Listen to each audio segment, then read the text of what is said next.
Okay, good evening, John. I'm good.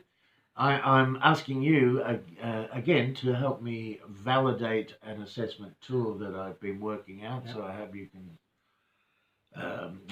identify any bits that need improvement.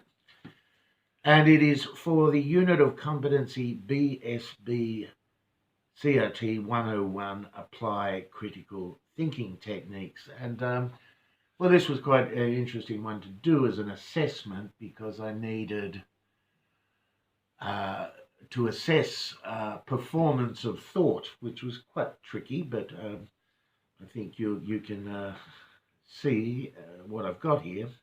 So we have the assessment cover sheet, as we always do. Instructions for candidates, what they have to do. And I have devised 3 assessment instruments, okay? Yep. Written questions. These questions, it's sort of like a final exam, about an hour, I think. These questions will be a mix of true, false, multiple choice, and some paragraph questions on various elements of the course. Independent thinking, as we do a session on the Emperor's New Clothes, so it relates to that, what happens in that story. Facts versus opinion, what's a fact, what's an opinion, how do you tell the difference? Some syllogisms and logic and other aspects of critical thinking. Okay, so that is the written questions.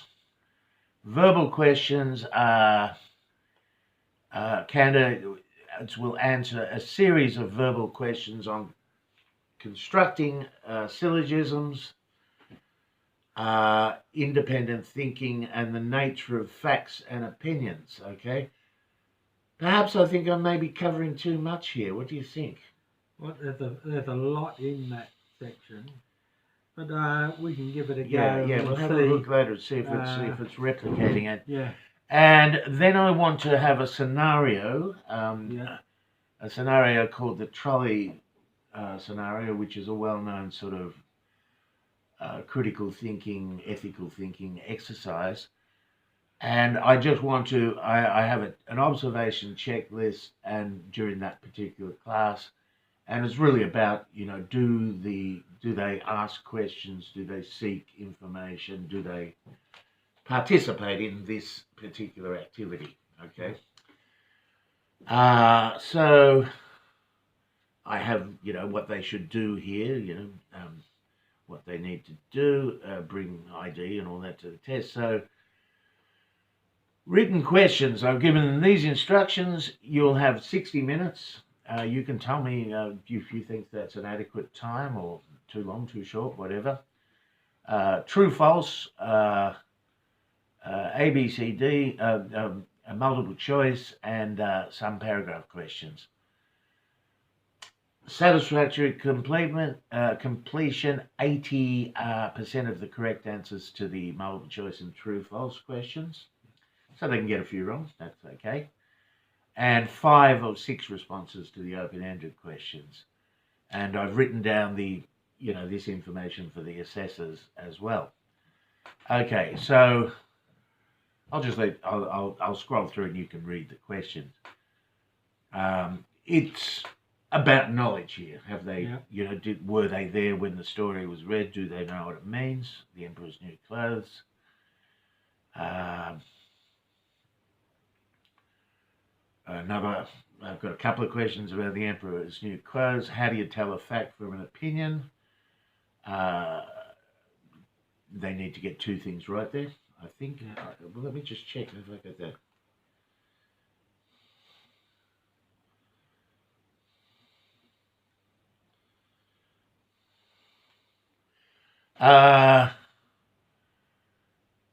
This is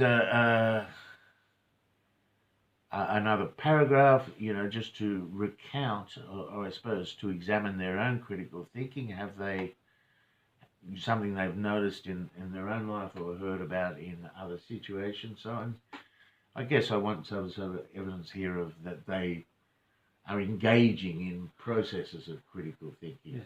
Or have an understanding. Yeah. and can apply it into their own life. Describe how and why critical thinking can sometimes be difficult or dangerous. Because... It's not so much here. A lot of other countries and other places. Well, yeah, that's right. Very, very dangerous. Yeah. And it could be here one day, I Yeah. suppose. Can sometimes... Well, I see a spelling mistake there, so I think we'll need proofreading, eh? Definitely.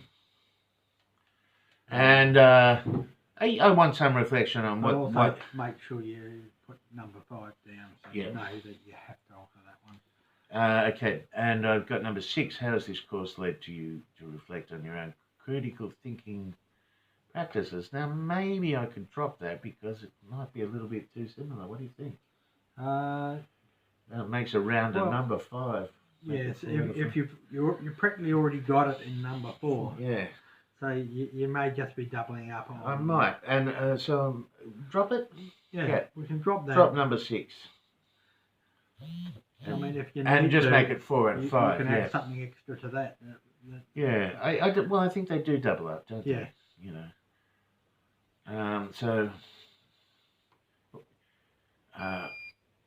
Okay, so get rid of that one. Yeah, I think that's good. Okay. A lot of true, false. You can look through them.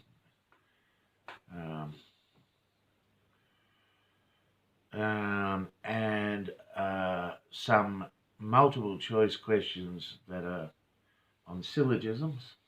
Okay. You get the drift of those? Are they a bit difficult, do you think? Yep. Okay.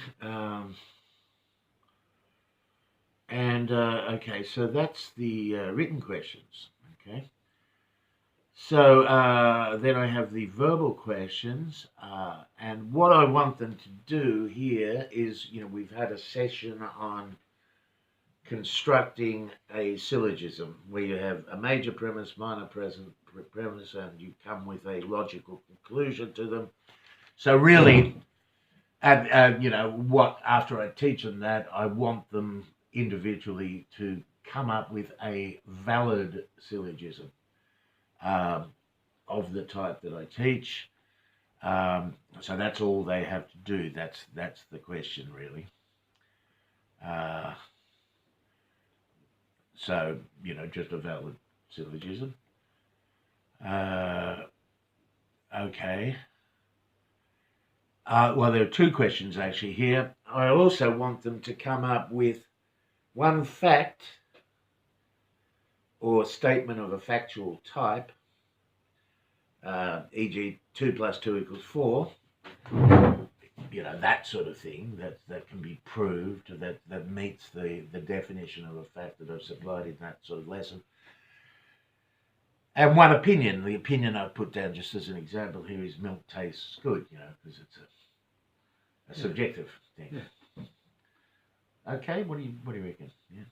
Yeah, I think that's good. One's a fact and the other's yeah, so they have the verbal task is to come up with a syllogism and to distinguish fact and opinion. And then I have the observation checklist. So I've laid out the situation here that we have, that they have to think about and talk about. I've given the requirements for satisfactory satisfactory completion. You must contribute to the discussion, so they've got to talk, ask questions, and seek clarification. Be a part of the team. That's pretty much it. It's just that they are sort of thinking about it. Consider what other people have to say. Question their own values and assumptions. So, talking in a reasonable manner. So, those things are what I will be observing, either as a video or what the assessor, whoever the assessor might be, there they are. They have to be ticked, right? Yeah. Okay, so Let's go a bit further. So they're the main, okay, the normal stuff here, record of assessment results.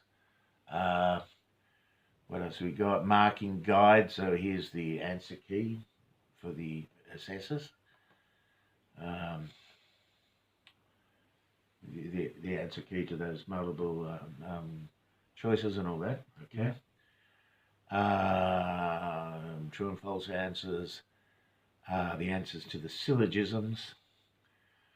And what else have we got here? I think the verbal questions and answer key and instructions for assessors. It's fairly open. You can produce any syllogism. What have we got? The competency map. What they need to, you know, what sort of targets I need to hit in the constructions of the assessment. And furthermore, what do we have?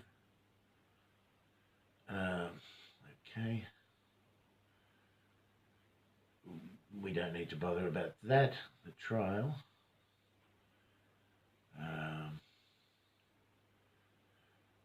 The rest is just the normal sort of stuff like the feedback form for them to take, the recording forms for assessment. Okay, so John, any comments, any generalizations, anything else you want to say? I should get back in picture. Yeah. No, it seems to be, you seem to have it in a very good process. You've made it in a very instructive way. Yeah. To follow on. Not too much stuff there. Well, maybe drop that question number 6, which seems to be a replica. Yeah. And a bit of proofreading here and there, particularly question 5. Yes. Okay. Okay, John, well, thank you for your help. I will attend to those things, and thanks a lot. No problem. Okay.